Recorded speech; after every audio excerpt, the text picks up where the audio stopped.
Ideas. Take your A chord that you know, an A bar chord, and break it up into little pieces, adding your open notes. How about taking the middle of this chord, which is this, A7, A dominant 7. Take this little piece of it.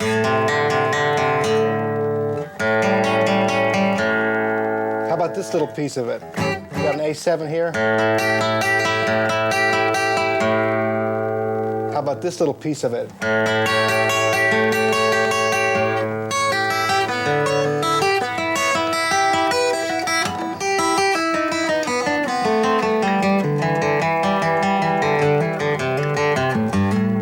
Working your way up the neck in A7.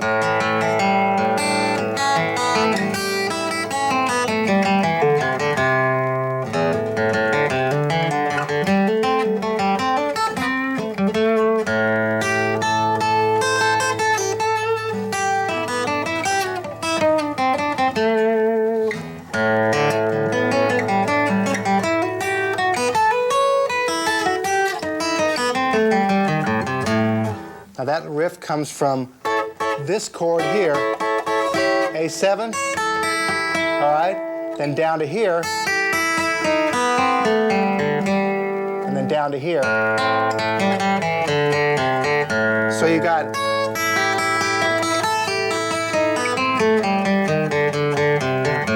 all climbing up.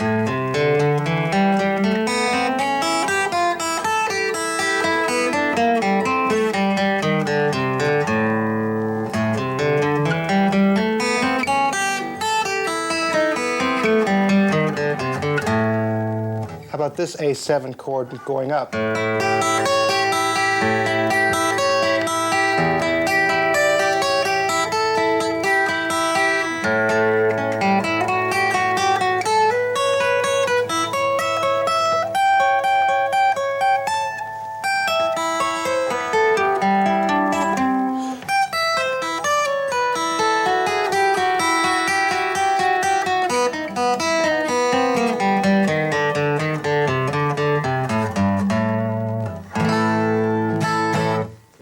So there's a couple of ideas, and you can use different keys for this, doesn't matter what they are. There's a lot of scales that will be movable up and down.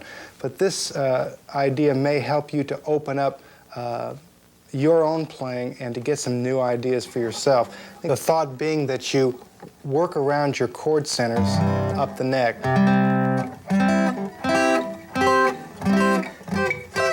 In whatever key. A good key for using a lot of open tones in is E. So maybe we can work in E a little bit, starting in the open position and moving up the neck. Again, incorporating some of the things that we've talked about, which have more to do with my approach to playing the guitar. Open notes, letting notes in the scale ring against each other, creating new shapes by taking the chord apart, working in certain parts of the chord. Here's an E chord in the open position, and I've got a major 9 added here.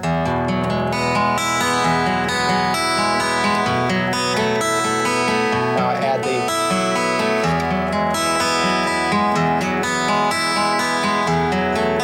fourth to the top.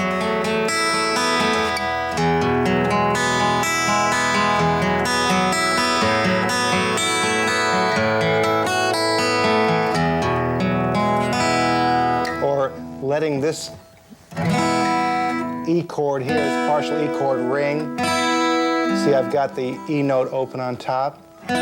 So instead of doing this triad, I'm letting it ring. Major 7, major 6.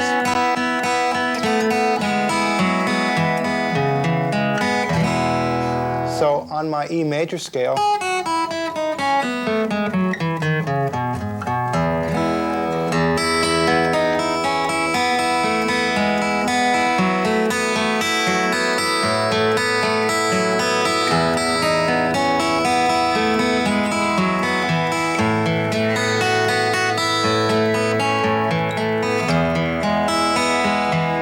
let's open this up a little bit. Let's use the basic 1, 4, 5 progression, E, A, and B in this key.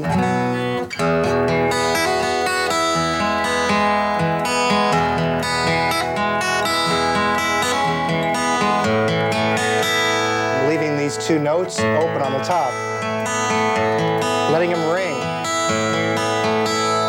creating an A major 9 chord. Adding the B on it. Get the idea. It'll be real pretty.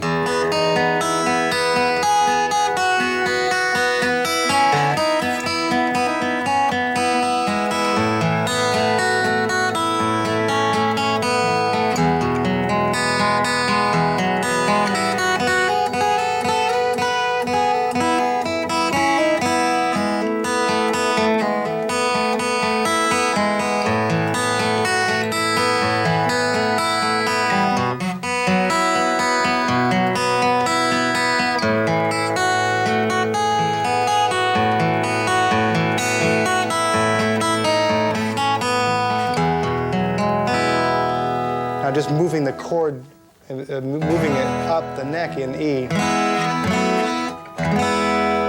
Here's another chord coming from this E chord, but I'm taking my fretted E note off and letting that B and E, which are in the scale, ring. So I've got this. Let's walk it up to A.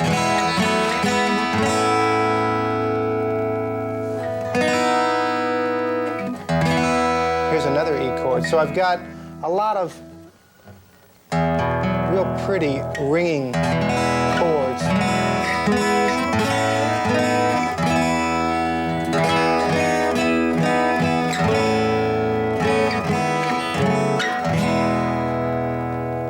Now this E scale,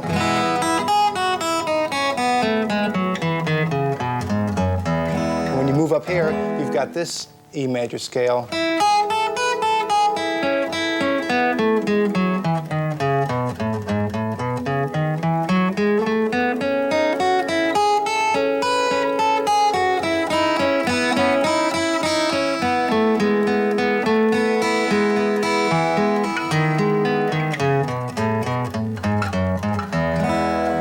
here, you've got this E major scale.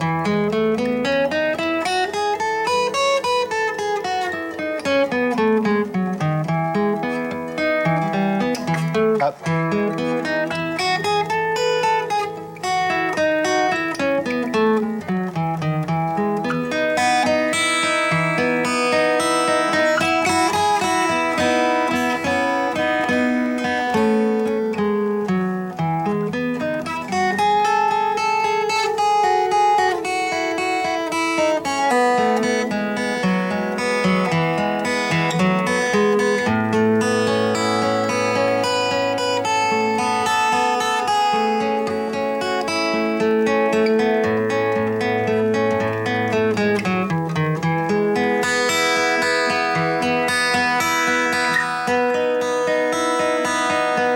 Let's move it up a little bit.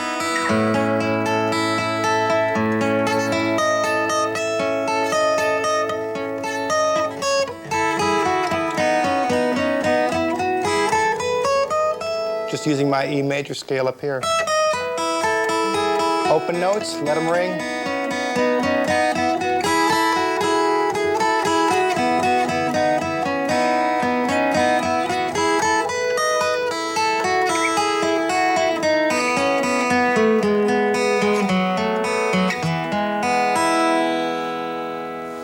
There's some ideas there. Instead of playing your favorite riffs and phrases, as we mentioned, take your major scale, for example, and try to take the chords apart, put some of the open strings in, and let your notes ring over each other. These are some of the ideas that we've been talking about. If we were talking about a blues, to get out of this field for a second, we're talking about a blues scale, which we referred to earlier. Well, that means that you just flat your third tone in the scale and your seventh. So I'm featuring D's and G's, flat 3, flat 7, right? You know that E7. You know that one. How about this one? There's another E7 chord. Working our way up the neck. How about this one?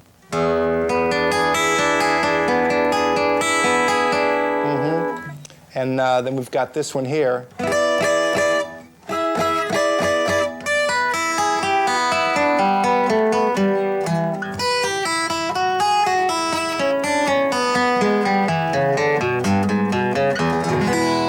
Take it apart a little bit. Start down here.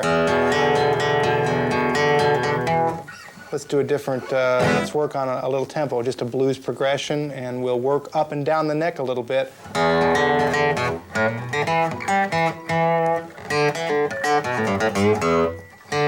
Flat 7, flat 3.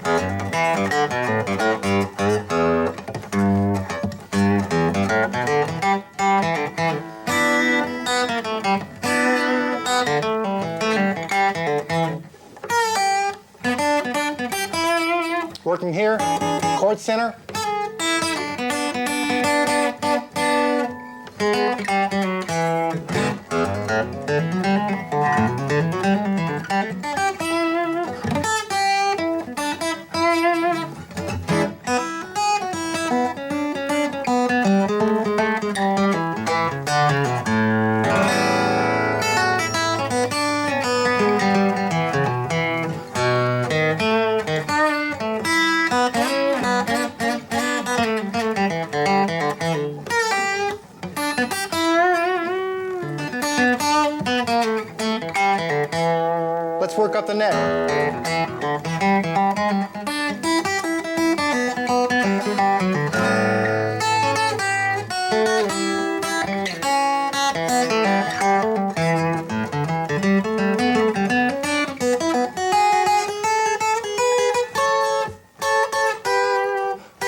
Let's take the key of G and work our way up and down the neck using these same ideas that we've talked about.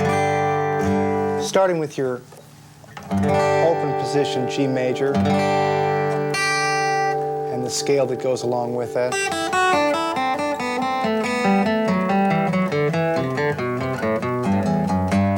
However you want to play the scale.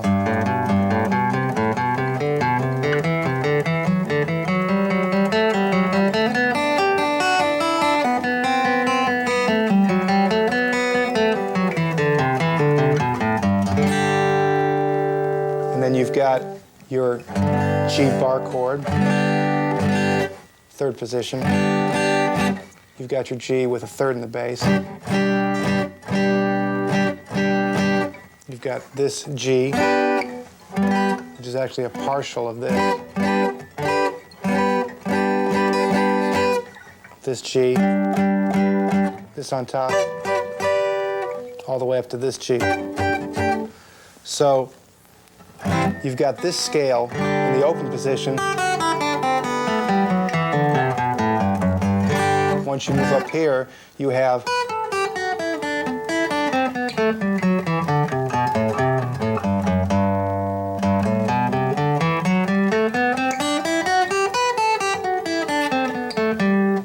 all right. Once you're up here, you've got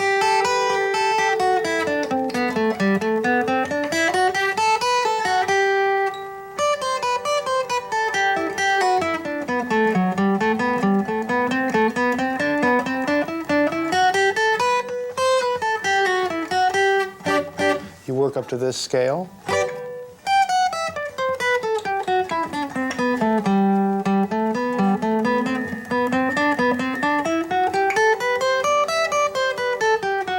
Of course, the idea is that these all interconnect.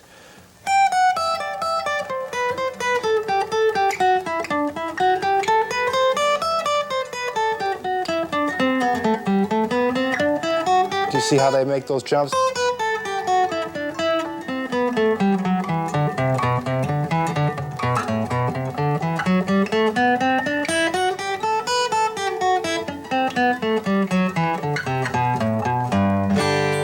All the scales that connect up and down the neck around these chord centers.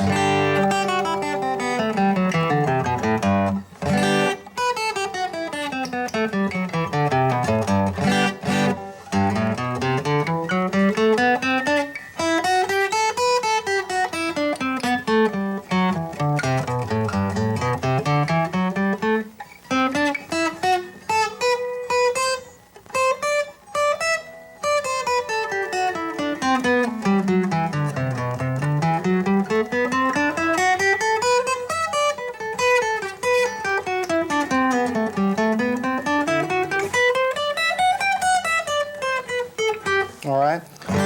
Now just moving around these chord shapes.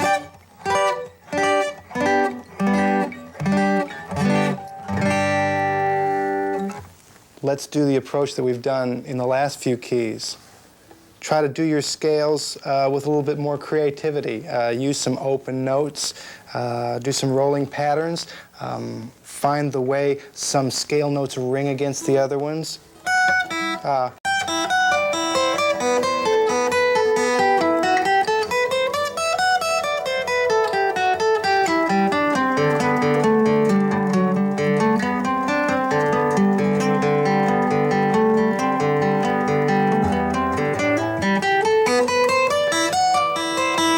Move down.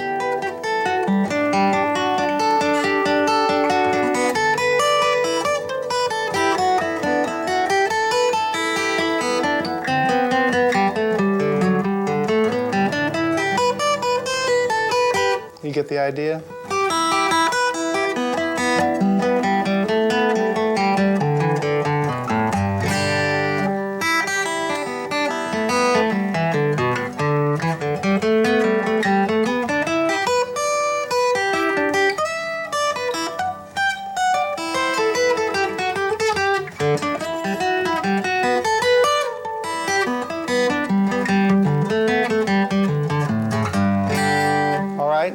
If we want to change it to a minor scale, take the third tone of the scale, B, flat it. Because a 1 flat 3 and a 5 makes your minor chord. But we still have the same kind of chordal centers.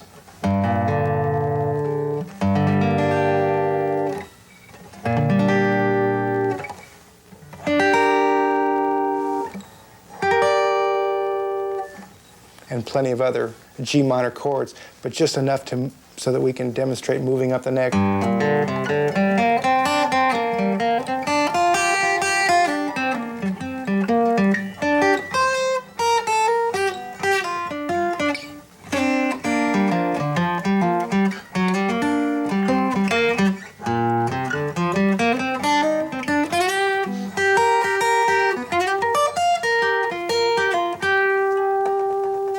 If you want to make it a G dominant 7 or blues scale, you flat the 3rd and the 7th note. So let's work up the neck a little bit.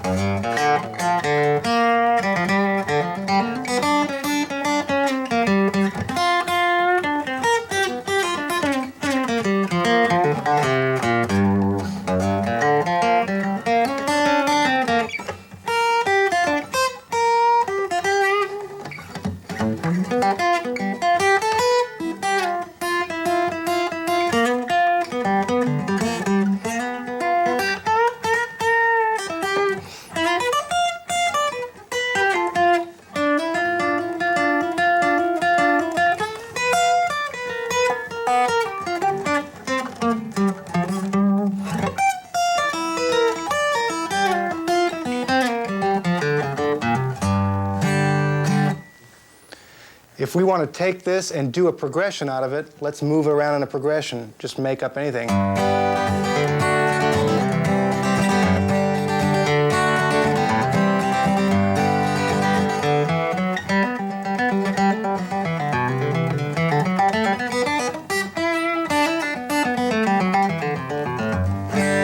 Just working around that chord center and working up the neck. What this means is if you have a piece of music, or what I'm trying to get at, if you have a song that you're trying to learn and you're not sure what the melody is, you're not sure what you might want to play, at least you have the ability to wander up and down the neck, just playing behind it until you find out what it is that you want to play. And this way you can increase your musical vocabulary rather than staying in one place and doing some phrases that you might already know and try to fit it into the new music. If there's a song and with a progression in G, for example,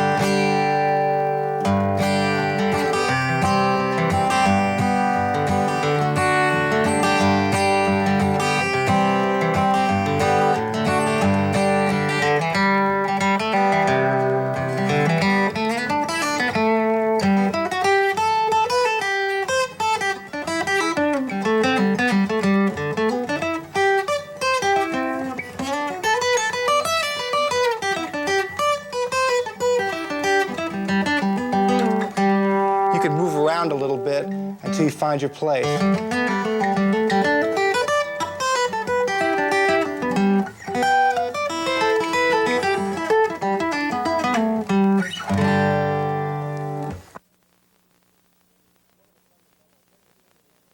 One of the fundamentals that we referred to earlier in the video is tone.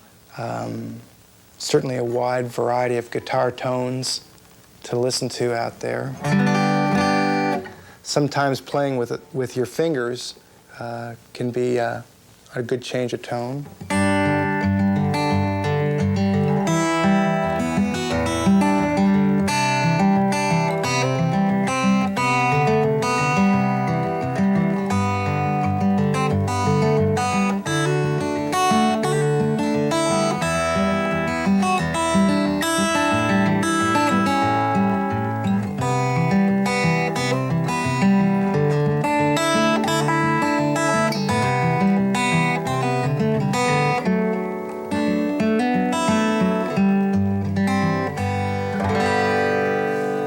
Fun to experiment around with different kinds of tone. A lot of times I'll use a straight flat pick method.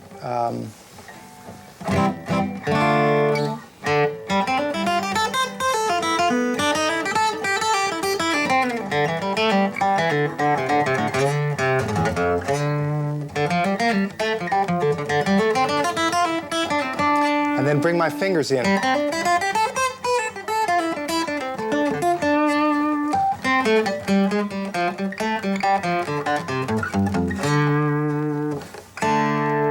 You get a different tone by using your pick and fingers. I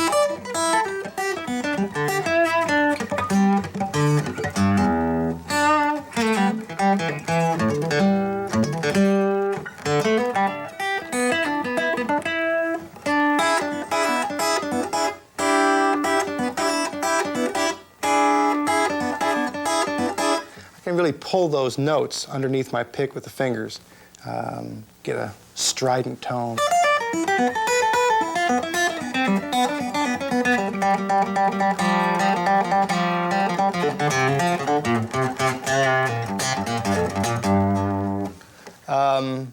Of course, playing near the saddle and playing farther away from it, a couple of big factors. You can get a smoother, more legato sound as you play farther from the saddle.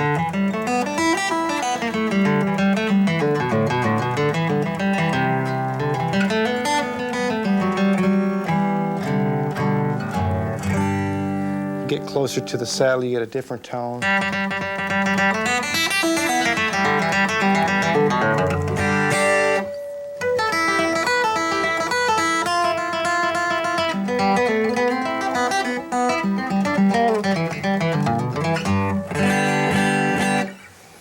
The way you hit the guitar, or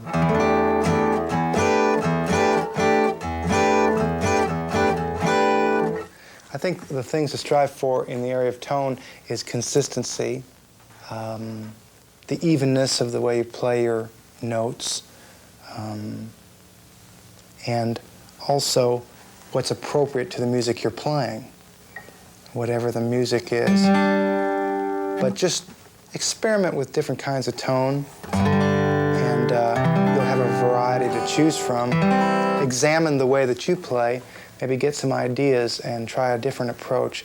I do know that if you keep some mobility in your hands, it really helps your tone and your technique.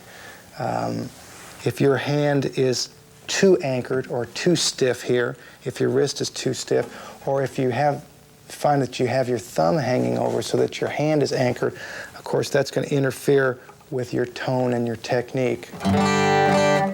Try to keep your thumb pulled back slightly on the neck, keep your wrist dropped, but just keep your hands from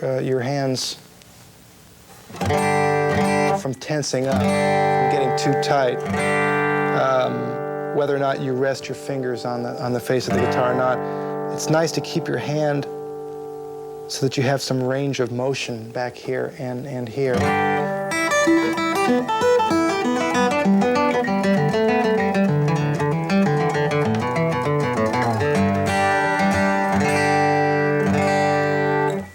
It's always good to listen to the way you play and critique it yourself.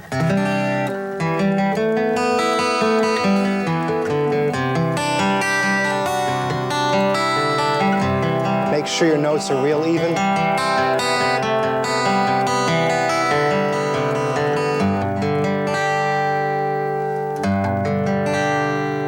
And that it's balanced.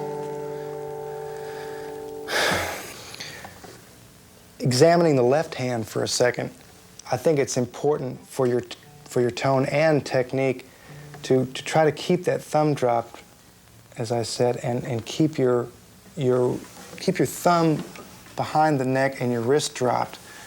I guess the idea would be to leave some room between the guitar neck and the wrist of your left hand, because that way you're able to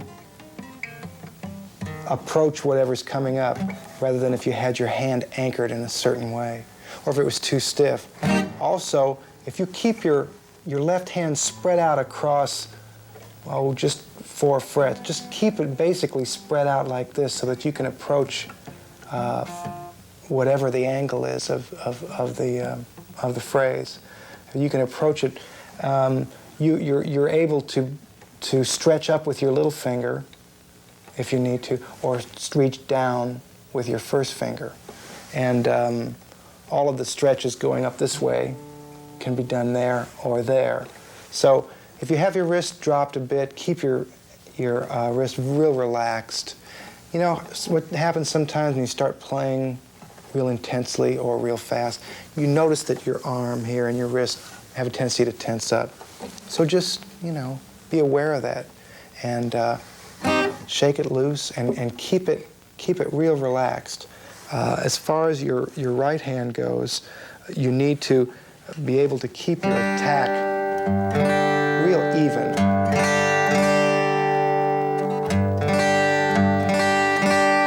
So that when you're playing, let the angle of your pick, as much as you can, be perpendicular to the string. You know, let the pick hit the string like that. A lot of times you'll examine your pick and you'll see that it's worn on one side or another. Well, you're turning it like that, and you don't get the roundness of tone that you might get should you hit it flat.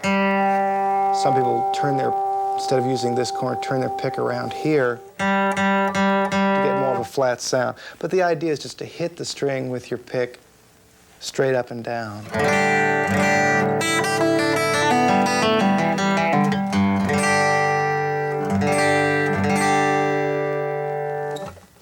The last fundamental T that we mentioned is, of course, taste. And that's a personal judgment call. That's pretty much up to you. Taste is just the way you approach things, what you feel like playing, the way you play.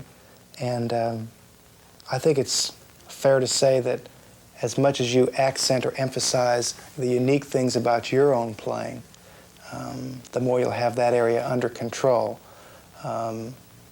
Word that comes to mind a lot when you're talking about taste is appropriate. That just means that whatever you play should be appropriate to the music you're playing.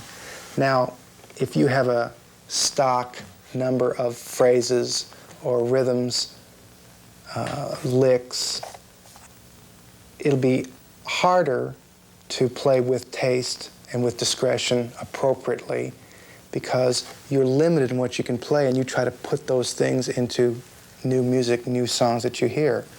So the idea would be to try to widen your perspective or vocabulary as a player so that you have more options, more choices of what to play.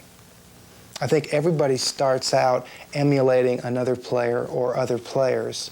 And as I said before, I think that's a normal, natural part of learning to play your instrument. At some point, though, you come to understand that no matter what anyone else plays, if you concentrate on what it is that makes you a unique player, then no one can really touch you on your own turf. You'll be in a place where they'll say, well, that sounds like him or her. That sounds like so-and-so. To me, that's what taste is all about. Getting a style, an approach, a creativity that people know right away is your own style. And as we talked a little bit about before, using the phrase vocabulary means that you have a lot of depth to what you have to express. You have a lot of ideas. You're familiar with the guitar in its entirety. And your mind is open to hearing new ideas so that you can express yourself. Now, when you walk up to someone that you don't know or someone you've not met before, I don't think you stand there and say, well, what particular adjectives should I use? What particular grammatical devices should I employ? You don't think about that. What letters in the alphabet I should use? Do you know the parallel I'm drawing? You don't think about scales or chord theory or harmony at the point where you're ready to express yourself. You just play. And as conversational as you can be with somebody when you're talking to them, that's the way, ultimately, that you should be able to play your instrument. So that whatever feeling or emotion that's running through you at the time, you can just play it. And the things that we've been talking about, the ideas and the fundamental steps that you can build on, I think should ultimately lead you to a place where you can pick up your instrument, hear a song, and have something to say about it. And the more you broaden your vocabulary, your knowledge of the instrument, the better able you are to express yourself in a real unique manner and to be creative. That's the point of it. And hopefully in this video we've gotten some ideas across that might help you do that. I've enjoyed making this music video, and I want to thank Happy Traum and Homespun Tapes for allowing me to do it. Thank you for choosing this video. I hope there's been some ideas in here that'll help you, that'll inspire you musically to better guitar playing, and hope there's been some ideas in it that you can build on toward being a more creative and unique player.